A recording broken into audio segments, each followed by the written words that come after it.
Okay, so next on our agenda is our speaker, and John Augustine is elected to introduce him. Them.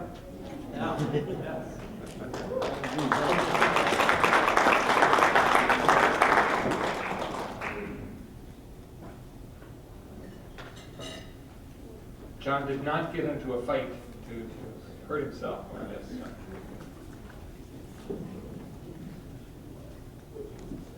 Thank you, Don. I was asked to introduce the distinguished couple who is here tonight to deliver the keynote addresses. The Qualls and I do not go way back. I knew I would. First time I met them at all was early last year.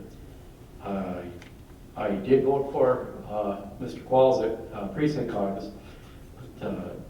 Basically, I knew I wasn't backing the Senate candidates that were running for governor, because you can look at our reports. Don and I brought a lot of back issue reports that people can take with them. You can see how they scored and how much they stood up to Governor Walz when the 15-month emergency came about. And the answer is not very effectively or very much. I mean, we've got, I can't, a lot of you heard me say this before, but if you haven't heard it, it's something people need to keep hearing, because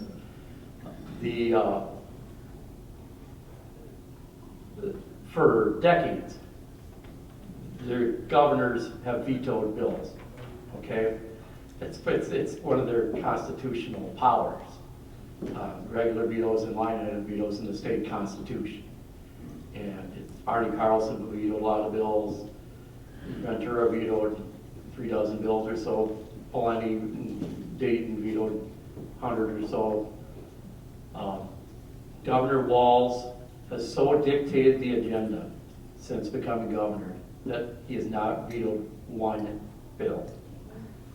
And now that they have complete control of the House, Senate, governorship, and of course made most of the judicial appointments, probably won't be vetoing a whole lot of City Hall veto bills going forward. But we need to get the separation of powers and balance of powers back to the governor is vetoing, but so reviewing and vetoing legislation and not dictating the content of legislation from the beginning. So anyway, but that is why I gravitated away from the people that were serving in the Senate and looking at possible people that could stand up to Governor Walz. And I heard Kendall speak and was pretty impressed with the principles and the intelligence that I was hearing. And I knew that he had been active in, like he said, he'd run active campaigns, so he wasn't completely green on having some contacts with campaigns and how to run campaigns. So that's why I originally was gravitated toward him. And the first time I got to hear Sheila Qualls was at my local district convention, where she spoke as a surrogate for his candidacy. And I must say that she spoke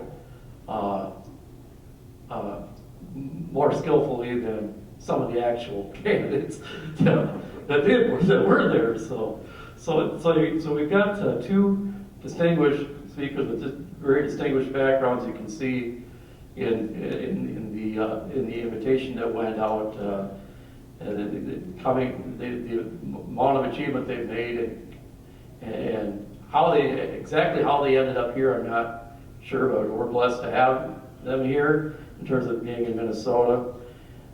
We had how they ended up here at the banquet tonight. Well, I was on the committee to try to find keynote speakers for tonight's banquet, and we had a number of names that were discussed, and certainly based on the visibility and impact it made last year, Kendall here was one of the names that was discussed. A few years back, we had a legislator from Wisconsin here to tell us what they were doing and the impact they were having and what we might be able to replicate from that and learn from that. And so I was trying to get with someone from a neighboring state.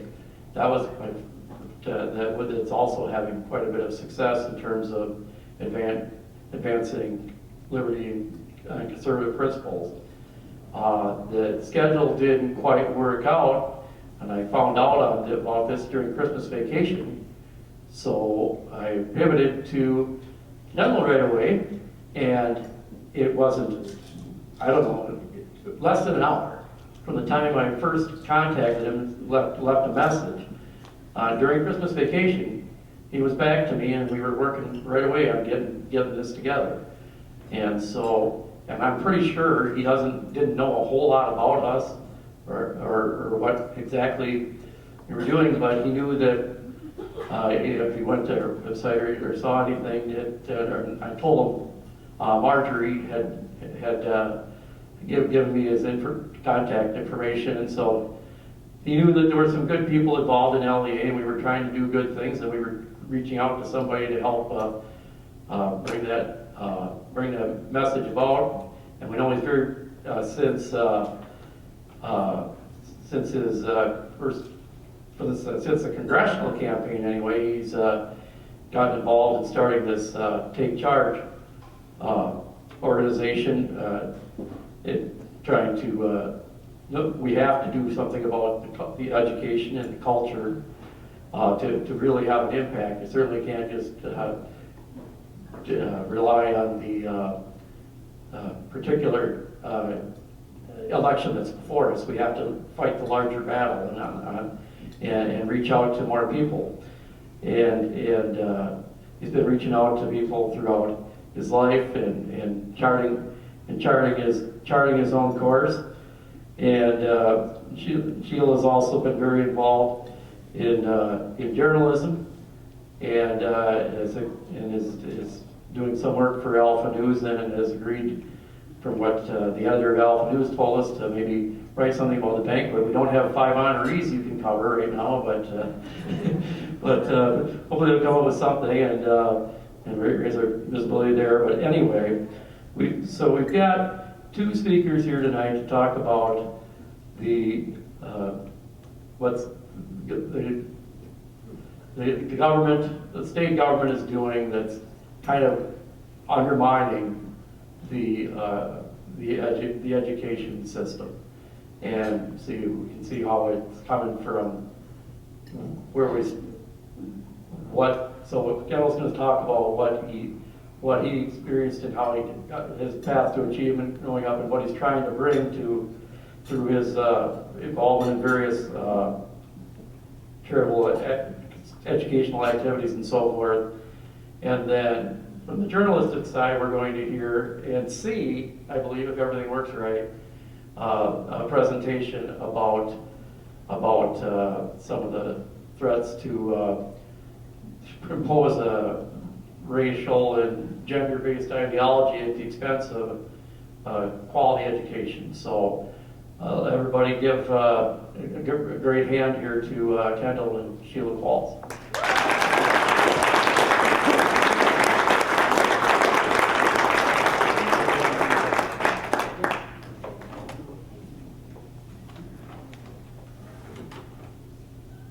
Good evening. I did not know I was supposed to be writing a story about this, so thank you for letting me know. So on January 10th, 1963, these words were read into the congressional record by a Democrat representative, A.S. Herlong, 60 years ago. It's an excerpt from The Naked Communist, and he was trying to alert people to the dangers of communism because, then was the big Red Scare. So he read it into the record. There was no fanfare, but it's absolutely prophetic. He said, these are the goals of people who want to fundamentally change America. And then he lays out, there's a whole communist plan. Actually, this comes from a book called The Naked Communist. And it lays out a whole plan for communists, what they need to do in America in order to change our country. And so one of his constituents said, hey, would you please read this into the congressional record? We'd like to have this noted, and so he did. There were actually 44 items. I'm only reading the ones tonight that are actually relevant to what we're talking about. So this is not a drill. This is not a drill. So number 13 on his list was get rid of all loyalty oaths, things like the Pledge of Allegiance. Number 17, get control of the schools, use them as transmission belts for socialism and propaganda. Soften the curriculum. Get control of teachers' associations, put the party line in textbooks. Number 24, eliminate laws governing obscenity by calling them censorship and a violation of free speech and free press. Break down cultural standards of morality by promoting pornography and obscenity in books, magazines, motion pictures, radio, and TV. Number 26, present sexual degeneracy and promiscuity as normal, healthy, natural. Number 27, infiltrate the churches and replace revealed religion with social religion. Discredit the Bible and emphasize the need for intellectual maturity. Number 28, eliminate prayer or any religious expression in the schools on the grounds that it violates church and state. Number 29, discredit the American Constitution by calling it inadequate, old-fashioned, out of step with modern needs, a hindrance to cooperation between nations on a worldwide basis. Number 30, discredit the American founding fathers. Present them as selfish aristocrats who had no concern for the common man. Number 31, belittle all forms of American culture and discourage the teaching of American history on the grounds that it was only a minor part in the big picture. Give more emphasis to history since the communists took over. Number 40, discredit the family as an institution. Encourage promiscuity and easy divorce. Number 41, emphasize the need to raise children away from the negative influences of their parents. Attribute their prejudices and mental blocks to suppressive influence of parents. Again, this is not a drill, because this is exactly what is happening in our schools today. So what's happening in our schools today, it looks a lot like education, but it's not. Children are not learning what they should be learning. And that should have all of us concerned, absolutely all of us. So what are they learning? Well, our kids are learning how to be activists. They're learning to turn their backs on our history, their parents, their religion, and their values. I was down at the U a few weeks ago, and I was asking kids questions, students questions there from the citizenship test, which people have to take if they want to become a citizen. And so I didn't ask all the questions because there are like 100, but just a few of them. And so I asked, the idea of self-government is in the first 3 words of the Constitution. So it's kind of a man on the street kind of thing. And what are they? So what are they? We the people. What do we call the first 10 amendments to the Constitution? Bill of Rights. Why did the colonists fight the Revolutionary War? A lot of reasons, but just one. Independence, yeah. Who were we fighting for freedom from? England. When was the Declaration of Independence adopted? Not a trick question. Who was the father of our country? And what is the name of our national anthem? So I asked those questions. And this is how students answered them. What are the first 3 words of our Constitution? I don't know. What do we call the first 10 amendments to the Constitution? The 10 Commandments? Who were the colonists trying to gain freedom from? I have no idea. When was the Declaration of Independence adopted? Not sure, maybe 1840? What's the name of our national anthem? Does it have a name? Who is the father of our country, and why did the colonists fight the Revolutionary War? I have no idea. In 2018, YouGov polled more than 1,000 people aged 14 and up about their knowledge of our country's history, institutions, and their patriotic feelings about the United States. And basically, it found that the younger generation, people 27 and younger, are less likely to respect and love the country. and they're less likely to be informed about American history, more likely to embrace socialism, more likely to approve of athletes kneeling at the flag and disrespecting our national anthem, and less likely to show respect overall for our country. So reading, math, science scores are all in a free fall. We're at critical mass with no signs of improving. And clearly, civics is not being taught. So something is wrong in our schools. Now those who know it, they're not quite sure what to do about it. I mean, something's wrong. Educators and parents a lot of times will blame COVID. We hear that a lot. Oh, it was COVID, it was COVID. Well, COVID didn't cause it. COVID actually exposed it. Months of distance learning shouldn't equate to years of learning loss. It doesn't make any sense. So after COVID, fifth graders should not be reading at a second grade level. And high school students shouldn't be, all of a sudden, be ignorant of American history. This was all happening long before COVID. So when I started writing for Alpha News, I started talking to parents and I started hearing stories, and I just discovered that school is not school anymore. So I asked myself, either there's an organized, coordinated, and orchestrated effort to undermine education in Minnesota, or all these people are crazy. I mean, it has to be one. Because millions of dollars are being spent, being poured into our education system, our public school system, but children in our public schools are being robbed of a basic education. So in any other institution, if you pour more and more and more money in and you get worse and worse and worse results, that will be considered a scandal. But it's not considered a scandal in our public school system.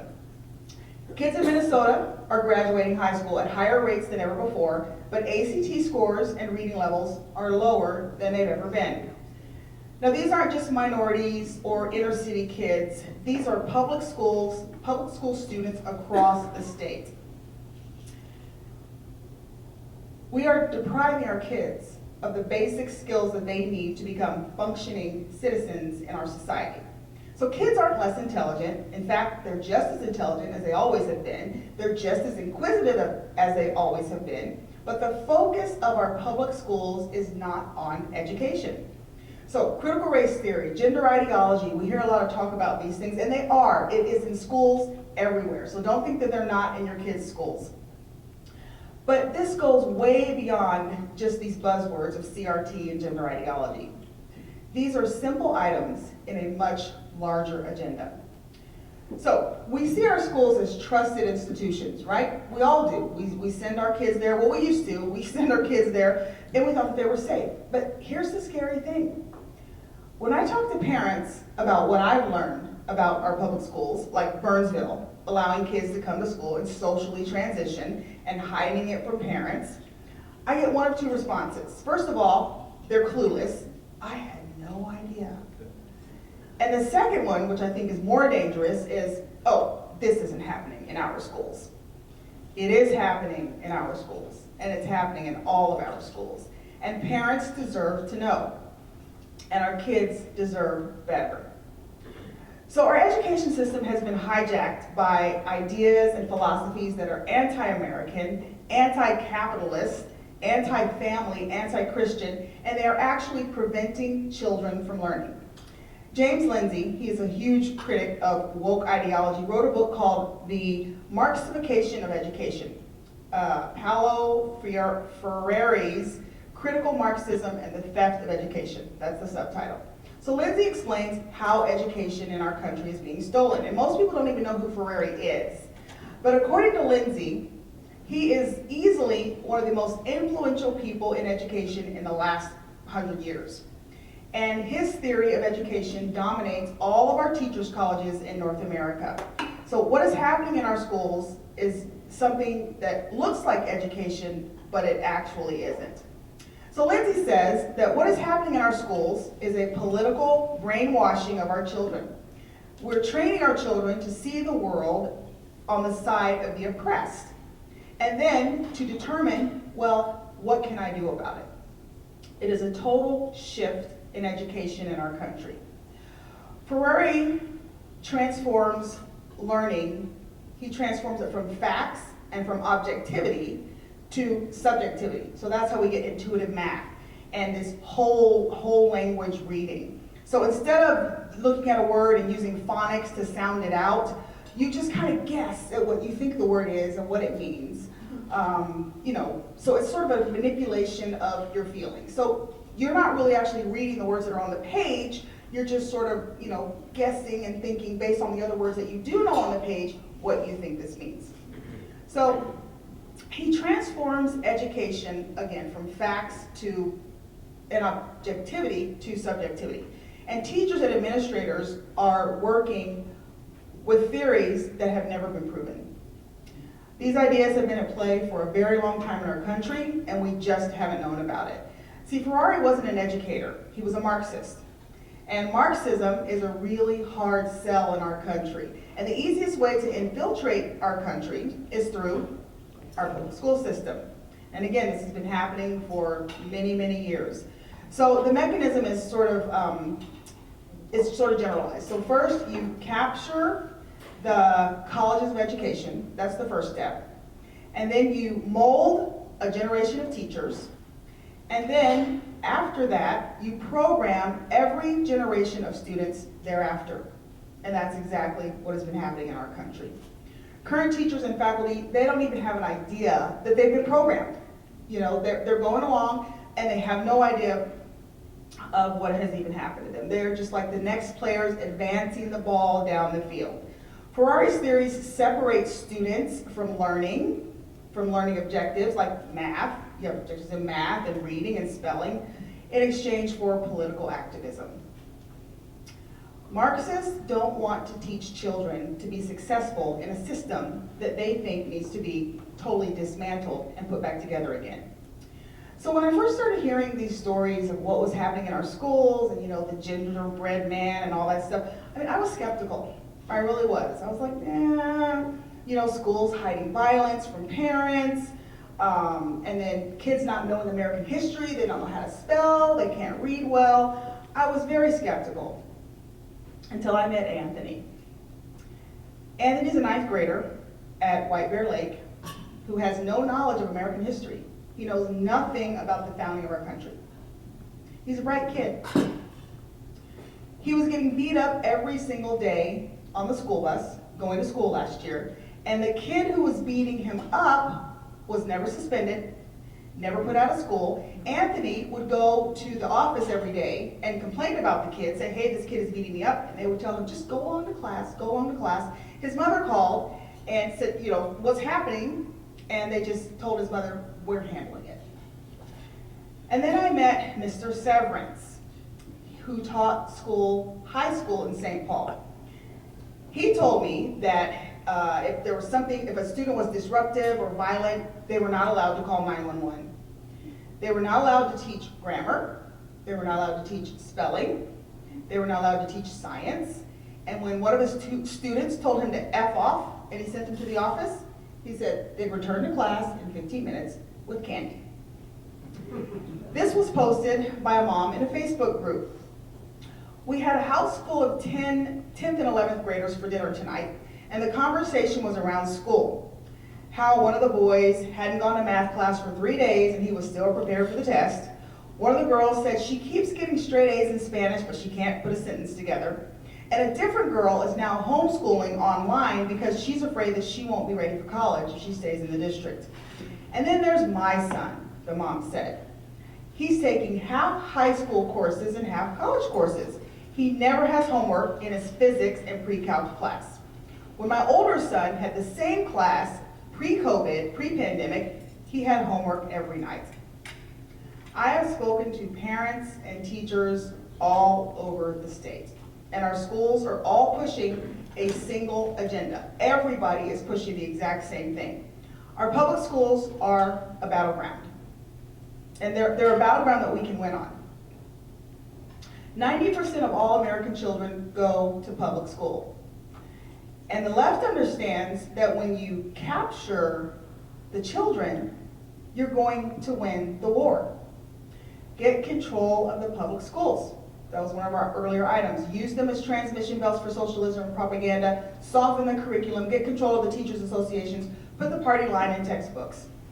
Education Minnesota is our state's arm of the National Education Association, the teachers union. And it is the most powerful union in the state. And they are driving the agenda. So I'm not sure how they've convinced so many parents that the philosophies that they're using are a good idea. It's actually frightening and it's quite puzzling. There are 47 million public school students in our country, and just about 700,000 of them are in Minnesota. So just think, if you program 700,000, obviously not all 700,000 of them are in public school, but the majority of them are. You program these kids and then you deploy them, I mean, what do you get? So for years in Minnesota, we had a great education system. Hopkins was Minnesota's first school of excellence. Now, at Hopkins, kids can't read, they can't spell, they lack basic knowledge of skills in grammar and punctuation, and the school has been riddled with violence and low academic performance. Kids who have straight A's in public school transfer to private schools, and they struggle at private schools. And it is the same all over the state. It doesn't matter where you are. Farmington, Little Falls, Moose Lake, Blaine, Burnsville, all over the state, it is the exact same story. And so if we leave our kids in these schools and we do nothing, there will be no fight. They will have won. Because administrators are subjecting our kids to psychological warfare. The gender ideology, the DEI.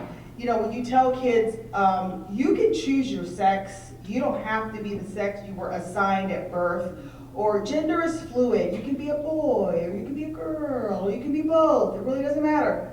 No longer teaching American history, grammar, no longer reading the classics. Instead, they put pornographic selections in our school libraries. They have a captive audience. We send our kids there every single day. And they sort of disguise it as anti-bias or anti-bullying education. Well, that's not what it is. They teach some kids to be victims, they teach other kids to be ashamed of who they are, but most importantly, they seize control of the language. And this is so important because we don't even realize that we're just kind of going along, but he who controls the language will control the culture. So I'll talk about language for just a second, because language allows us to express our thoughts and our feelings. Proverbs 18:21 tells us the power of life and death is in the tongue. God spoke the world into existence. Language starts wars. It can also initiate peace. And when you control the language, you control what people think. And the left believes that they can just change the definition of words or the syntax of our language whenever they want, whenever they feel like it. But language is order. And so when you disassemble language, basically you devolve into chaos. Now they use harmless little words. And these harmless little words really don't fully explain or help you understand the radical intent of what they are thinking. So just think about it. Global warming. Used to be global warming, now it's climate change. Because you can't, the climate is always changing. You can't disagree with that. Pro-abortion and pro-choice. Now, we're not pro-choice or pro-life. We're not pro-life, we are anti-choice. So they've made that little change. Planned Parenthood, sounds like a good idea. Black Lives Matter, what are you gonna say? No, they don't. Gun violence, well, the guns are not violent. But you see how you're controlling what people think when you use the terminology that they suggest. Women's reproductive health. They don't actually teach Marxism in schools. They're not actually teaching it, they're actually teaching the philosophies. They are interwoven in the curriculum. Because Marxism, it's a worldview. And so if you were to ask kids, actually Kim and I were somewhere speaking last week and there was a question thrown out to the kids, what is Marxism? And most of them didn't know. And they probably wouldn't know, but they're teaching the principles and the philosophies of it without ever even saying the word. And then they're constantly rebranding things. They call it social emotional learning or culturally responsive teaching, social justice, belonging, ethnic studies. Language is a big deal. And it's designed like a mousetrap. It's designed to trap you because if you disagree with some of the things that they say, well then you look like the bad guy. So equity, inclusion, social justice, those are all things that we should all be able to be for. We should all be able to rally behind, right? So if you disagree with those things, then you look like there's something wrong with you. So if you say, well, I don't think anti-racism is really the way we ought to go, then what does that make you? It makes you a racist. And the language, the confusion with the language, this whole pronoun thing, him, her, they, them. I don't know how a they is a singular. I mean, you can't just change the structure of the language because you want to. I mean, I majored in English when I was in college. And they had this thing called noun, pronoun, agreement. They had to agree in order for the sentence to make sense. So you probably remember, pronoun antecedent agreement. We all learned that probably in, 6th grade. So pronouns must agree in number, person, and gender with their antecedent. So if the antecedent is singular, then the pronoun has to be singular, right? If the antecedent is plural, pronoun has to be plural. Those are just the rules of the English language. You can't just toss them out. When you learn Spanish or any other language, you don't just toss out the rules and just decide that you're just going to do it your own way. So when you don't follow the rules of language, you create chaos. And that's exactly the plan. That is absolutely the plan. And when you discredit our founding fathers, you delegitimize our values, our justice system, our free market economy, our Constitution, and ultimately our country. This is a bulletless revolution, and it is designed to change our country as we know it. And I believe that parents are our only hope, because parents are the key to change. They're the only ones who can say, I'm going to take my kid out of that school. I'm not sending my kid to school. I'm going to homeschool, or I'm going to do online school, or I'm going to send them to private school. They are the ones who make those decisions. They're the ones who say, I'm opting my kids out of that. You're not going to teach that to my child. So I think the question is, what can we do to empower parents? The changes aren't going to come from the top. They're going to come from grassroots. What's going on in our school? It's not a political issue. It's not a conservative issue. It's not a progressive issue. It's an issue as to whether or not our children are being set up for success in life. It's an issue of whether or not the America that we all know and love will continue to exist into the future. Your credo says, the Legislative Evaluation Assembly is a nonpartisan, nonprofit organization established to inform citizens of Minnesota of both important legislation and voting performance of each state legislator. You base this evaluation on our declared American founding principles of self-evident truths and inalienable rights. These principles provide a basis for a constitutionally limited government established to sustain life, liberty, property rights, and free enterprise. That's your credo. So you've got a job to do. I've got a job to do. We all have a job to do. Now is not the time to be timid. Now is the time to be bold. Amen. Now is the time to be proud. And now is the time to be strong, not only for our children, but also for our country. Thank you.